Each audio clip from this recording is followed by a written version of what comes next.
श्रावण महिना अगदी काही दिवसांवरतीच आलेला आहे आणि श्रावण महिना म्हटलं की आपल्या सगळ्यांना आठवतो तो म्हणजे श्रावणी सोमवार। असंही संपूर्ण श्रावण महिना अत्यंत पवित्र आहे। श्रावणातला प्रत्येक दिवस चांगला असतो, पण त्यातीलच सर्वात महत्त्वाचा दिवस असतो श्रावणी सोमवार। श्रावणी सोमवारचे व्रत हे अत्यंत महत्त्वाचे मानले जाते, त्यामुळे जवळपास अनेक कुटुंबामध्ये श्रावणी सोमवारचा उपवास केला जातो। कारण श्रावण सोमवारला उपवास करणे ही एक आध्यात्मिक साधना आहे, जी भक्तांना भगवान शंकराच्या अधिक जवळ आणते। त्यामुळे काही नियमांचे पालन करून तुम्ही तुमचा उपवास आध्यात्मिकरित्या फलदायी आणि शारीरिकदृष्ट्या सुरक्षितपणे करू शकता। कारण आजच्या व्हिडिओमध्ये मी तुम्हाला श्रावणी सोमवारच्या व्रताबद्दल संपूर्ण माहिती देणार आहे। त्यामध्ये श्रावणी सोमवारचा उपवास कसा करावा, उपवास केला असेल तर उपवासाच्या दिवशी काय काय खावे, या श्रावणी सोमवारला भगर चालते का, उपवास कोणता पदार्थ खाऊन सोडावा जेणेकरून तुम्हाला या व्रताचं संपूर्ण फळ मिळेल, आणि हा उपवास कधी सोडावा, संध्याकाळी की दुसऱ्या दिवशी, या दिवशी कोणत्या गोष्टी चुकूनही करू नयेत, कोणत्या नियमांचे पालन करावे जेणेकरून आपलं व्रत योग्यरित्या पूर्ण होईल, अशी व्रताबद्दल संपूर्ण माहिती तुम्हाला या व्हिडिओमध्ये मिळेल। त्यासाठी व्हिडिओ शेवटपर्यंत पहा, जास्तीत जास्त लोकांना शेअर करा आणि त्याआधी चॅनेलला सबस्क्राइब करायला विसरू नका। लगेच व्हिडिओला सुरुवात करूया। तर यावर्षी श्रावणाची सुरुवात शुक्रवार दिनांक 25 जुलै 2025 पासून होणार आहे आणि 23 ऑगस्ट 2025 रोजी श्रावण अमावस्या असून तेव्हा श्रावण समाप्त होणार आहे। तर या श्रावण महिन्यामध्ये यावर्षी एकूण 4 सोमवार आलेले आहेत, काही वेळेस 5 येतात, यावर्षी 4 आलेले आहेत। त्यामुळे 4ही सोमवारी आपल्याला उपवास करायचा आहे। हे श्रावणी सोमवारचे व्रत श्रावणातील पहिल्या सोमवारपासून सुरू केले जाते आणि श्रावणातल्या शेवटच्या सोमवारपर्यंत ते पाळले जाते। श्रावणातल्या सोमवारी केलेली पूजा, व्रत याचे तात्काळ फळ मिळते असे म्हणतात। त्यामुळे ज्यांना शक्य असेल त्यांनी श्रावणी सोमवारचा उपवास जरूर करावा। तसा श्रावण अनेक वेगवेगळ्या प्रकारे पाळला जातो। काही लोक संपूर्ण श्रावण महिनाभर उपवास करतात, काही जण फक्त श्रावणातले सोमवार करतात, किंवा काही जण फक्त एक टाइम जेवण करतात, किंवा काही जण जेवताना मौन पाळतात। अशा वेगवेगळ्या प्रकारे श्रावण पाळला जातो। श्रावण महिन्याला शंकराच्या उपासनेचा महिना म्हणतात, कारण हा काळ भगवान शंकराला समर्पित असून तो अत्यंत भक्ती आणि श्रद्धेने पाळला जातो। आणि सोमवार हा शंकराचा आवडता वार आहे, म्हणून शंकराला प्रसन्न करण्यासाठी सोमवारच्या दिवशी अनेक महिला, अविवाहित मुली सुद्धा उपवास करतात। महिला सुखी वैवाहिक जीवनासाठी श्रावणी सोमवारचे व्रत करतात, तर मुली योग्य जोडीदार मिळावा यासाठी व्रत करतात। तसेच जे लोक श्रावणी सोमवारी भगवान शंकराची धार्मिक पूजा, व्रत करतात त्यांना सर्व सुख आणि समृद्ध जीवन प्राप्त होते। कारण या काळात देवी पार्वतीने भगवान शिवशंकर यांच्याशी लग्न करण्याच्या हेतूने त्यांचा विश्वास संपादन करण्यासाठी उपवास ठेवला होता। असा विश्वास आहे की जर अविवाहित मुलींनी श्रावणी सोमवारी उपवास केला तर त्यांना त्यांच्या अपेक्षेनुसार वर मिळतो। म्हणूनच विवाहित महिलांबरोबरच अविवाहित मुली सुद्धा हे व्रत करू शकता। तर या दिवशी व्रताची सुरुवात आपल्याला शुद्धीकरणाने करायची आहे। शरीर शुद्धीसाठी आपण स्वच्छ स्नान तर करायचेच आहे, पण त्यासोबतच मन आणि आत्मा यांची सुद्धा शुद्धता असणं आवश्यक आहे। म्हणजे ज्या दिवशी आपण कोणतेही व्रत करत असतो त्या दिवशी आपण आपल्या मनाचं सुद्धा व्रत केलं पाहिजे। म्हणजे काय तर सगळ्यात आधी आपल्या मनावर आपण संयम ठेवला पाहिजे। मग तो खाण्यापिण्याच्या गोष्टीवर असेल, मनावर असेल किंवा शरीरावर असेल, एक दिवस का होईना संयम ठेवला पाहिजे। मनावर संयम ठेवायचा म्हणजे कोणाबद्दलही वाईट बोलू नये, कोणाबद्दलही आपल्या मनात या दिवशी वाईट विचार येऊ नयेत, कोणाचीही निंदा करू नये, घरामध्ये बाहेर भांडणे, वादविवाद करू नयेत। थोडक्यात काय, उपवास करत असताना शक्य होईल तेवढे आपले चित्त शांत ठेवावे। मनामध्ये कोणाबद्दलही विकल्प, वाईट विचार, शंका आणू नयेत। कारण उपवासाचा खरा अर्थच असा आहे की उप म्हणजे जवळ आणि वास म्हणजे निवास करणे। परमेश्वराच्या जवळ आपण जेवढे निवास करतो, मंत्राचा जागर, त्या देवाचे नामस्मरण, कीर्तन, जप हे सर्व करणे याला उपासना म्हणतात। शारीरिक उपवासाबरोबर उपासनेलाही तेवढंच महत्त्व आहे। त्यामुळे या दिवशी आपल्याला जमेल तेवढी शिवशंकरांची उपासना करायची आहे।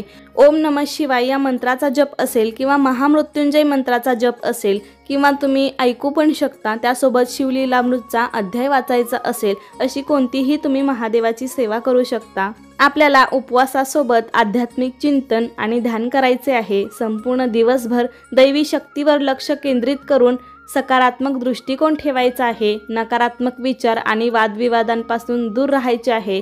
उपवासाचा उद्देशच मन आणि आत्म्याला शुद्ध करणे आहे, त्यामुळे शांतता राखणं अतिशय महत्त्वाचं आहे।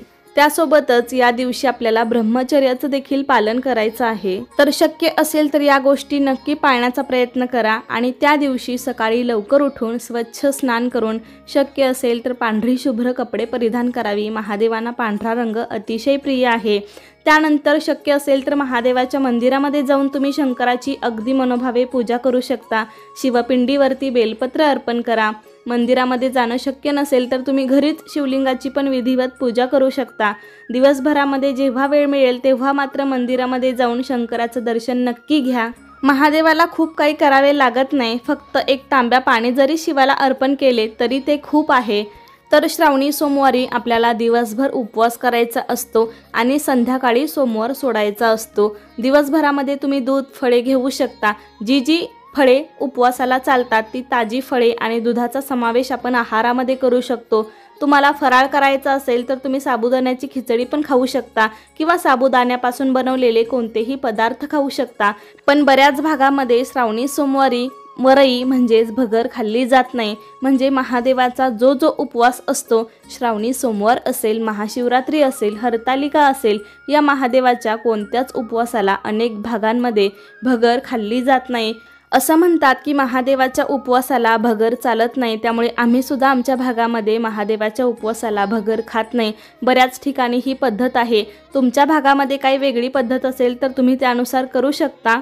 त्यासोबतच बरेच जण श्रावणी सोमवारला तिखट मीठ पण खात नाहीत, म्हणजे तिखट मीठ घातलेले कोणतेच पदार्थ या दिवशी अनेक जण खात नाहीत। दूध, केळी, भुईमुगाच्या शेंगा किंवा इतर पदार्थ असे पदार्थ खाऊन पण उपवास करतात। बरेच जण उपवासाला तळलेले पदार्थ खातात, पण त्याऐवजी आपल्या चांगल्या आरोग्यासाठी तुम्ही उकडलेले पदार्थ पण खाऊ शकता, जसे की रताळे, बटाटा, शेंगदाणे, उकडलेल्या भुईमुगाच्या शेंगा असे उकडीचे पदार्थ पण आपण खाऊ शकतो। पण वरीचे तांदूळ म्हणजे भगर या उपवासाला चालत नाही म्हणतात। भगर ही साबुदाण्यापेक्षा पचायला हलकी असते, त्यामुळे आपण अनेक उपवासाला खात असतो, पण या उपवासाला चालत नाही। त्यामुळे तुम्ही राजगिरा पीठ, साबुदाणा पीठ, शिंगाड्याचं पीठ अशा पिठापासून अनेक प्रकारचे वेगवेगळे थालीपीठ करू शकतो, वडे करू शकतो। काही ठिकाणी भगर बनवतात, पण ती तिखट न बनवता त्याचा गोड भात बनवतात। अशी गोड भगर पण बऱ्याच ठिकाणी करतात, कारण अनेक जण श्रावणी सोमवारला तिखट मीठ खातच नाहीत, त्यामुळे गोडाचा पदार्थ किंवा दूध, फळे असं खातात। मग ज्यांना काही फराळाचे पदार्थ किंवा पोटभरीचं खायचं नसेल त्यांनी राजगिरा लाडू, शेंगदाणा लाडू, खजूर, सुकामेवा, फळे असे पदार्थ खाल्ले तरी चालतील। तर अशा प्रकारे तुम्हाला जमेल ते पदार्थ खाऊन तुम्ही श्रावणी सोमवार करू शकता। ज्या लोकांनी श्रावणी सोमवार केलेला असेल त्यांनी प्रदोष काळी म्हणजे सायंकाळी उपवास सोडला तरीही चालतो। आपण संध्याकाळी सोमवार सोडतो, पण ज्यांना सहन होत नसेल त्यांनी सायंकाळी प्रदोष काळी सोडला तरी चालतो। हलका आहार आपल्याला घेऊन उपवास सोडायचा आहे। उपवास सोडण्यासाठी तुम्ही रात्री पूर्ण जेवण घेऊ शकता, पण या उपवासामध्ये एकदाच जेवण करण्याची पद्धत आहे। मग काही जण काय करतात, सोमवार दुपारी सोडतात, म्हणजे दुपारी अन्नग्रहण करतात आणि संध्याकाळी फराळ करतात। तसं केलं तरीही चालू शकतं, किंवा नेहमीप्रमाणे दिवसभर उपवास करायचा आणि मग संध्याकाळी जेवण करून तो सोडायचा। प्रदोष काळ म्हणजे सूर्य मावळल्यानंतर जी सायंकाळ होते, जेव्हा आपण दिवे लागणीला देवाजवळ दिवा लावतो, त्यानंतर तुम्ही नैवेद्य दाखवून मग उपवास सोडू शकता। हे सोमवारचं व्रत करत असताना अनेक भागांमध्ये कांदा, लसूण ही खाल्ला जात नाही। कांदा, लसूण, आले ह्या तामसिक गोष्टी आहेत, त्यामुळे काही जण संपूर्ण श्रावण महिनाभर वर्ज्य करतात, किंवा काही जण फक्त ज्या दिवशी आपला उपवास आहे श्रावणी सोमवारी वर्ज्य करतात। त्यामुळे सोमवार सोडताना तुम्ही शक्यतो कांदा, लसूण विरहित जेवण बनवून त्याचा नैवेद्य देवाला दाखवा आणि तेच अन्न ग्रहण करून मग उपवास सोडू शकता। मात्र मांसाहार आपल्याला संपूर्ण महिनाभर पूर्णपणे टाळायचा आहे। संपूर्ण महिन्यामध्ये आपल्याला घरामध्ये सुद्धा किंवा बाहेर सुद्धा मांसाहार करायचा नाही। संपूर्ण श्रावण महिनाभर कोणाचा उपवास असेल किंवा नसेल त्यांनी सुद्धा मांसाहार शक्यतो पूर्णपणे वर्ज्य करावा। अंडी, मांस, मटण असे कोणतेही तामसिक पदार्थ आपल्याला या महिन्यामध्ये चुकूनही खायचे नाहीत। आणि सोमवार सोडताना सुद्धा तुमच्या जेवणामध्ये सात्विक अन्नाचाच समावेश असला पाहिजे। त्यामध्ये सोमवार सोडताना सर्वात महत्त्वाचा पदार्थ खाल्ला जातो तो म्हणजे मुळा, कारण मुळा खाल्ल्याशिवाय सोमवार रुजू होत नाही असे म्हणतात। त्यामुळे बऱ्याच भागामध्ये सोमवार सोडताना त्यांच्या ताटामध्ये मुळा हा असतोच। मग तो तुम्ही जेवताना तोंडी लावू शकता किंवा तुम्हाला असा खाऊ वाटत नसेल तर मुळ्याची भाजी सुद्धा तुम्ही बनवू शकता जेवणामध्ये, अतिशय छान लागते ती सुद्धा। अगदी थोडा का होईना पण श्रावणी सोमवार सोडताना तुम्हाला मुळा खायचा आहे, जेणेकरून तुम्हाला केलेल्या सोमवारच्या व्रताचं पूर्ण फळ मिळेल। त्याबरोबरच या दिवशी रात्रीच्या जेवणामध्ये वरण भात, मुळा, शेपूची भाजी, चपाती असे पदार्थ साधारण आपल्याला करायचे आहेत। असे सर्व सात्विक पदार्थ बनवून याचा नैवेद्य आपल्याला देवाला दाखवायचा आहे आणि मग संध्याकाळी आपण उपवास सोडायचा आहे। किंवा या पदार्थाव्यतिरिक्त एखादी तिखट भाजी पण तुम्ही बनवू शकता, पण तसेच एक पालेभाजी पण आपल्याला बनवायची आहे, कारण श्रावणात भरपूर पालेभाज्या येतात, त्यामुळे बाजारामध्ये सहज मिळतात। त्यामुळे एखादी पालेभाजी आपण नक्की बनवावी। आमच्याकडे शेपूची भाजी आवर्जून बनवली जाते सोमवारला, मग तुम्ही ती बिना कांदा लसूणची पण बनवू शकता, डाळ मिरची वगैरे घालून। आणि आपल्या रोजच्या जेवणात काकडी तर असते, पण या दिवशी आवर्जून खावावा तो म्हणजे मुळा। किंवा काही जण वरण भात, अळूवडी, कारले, मेथीची भाजी, शेपूची भाजी असे अनेक पदार्थ बनवतात। तर असा आपल्याला सात्विकच आहार या दिवशी घ्यायचा आहे। कडधान्य जरी खायचं म्हटलं तरी रात्री कडधान्य खाल्ली तर ती पचायला जड असतात, त्यामुळे शक्यतो रात्रीच्या वेळी कडधान्य खाणं टाळावं।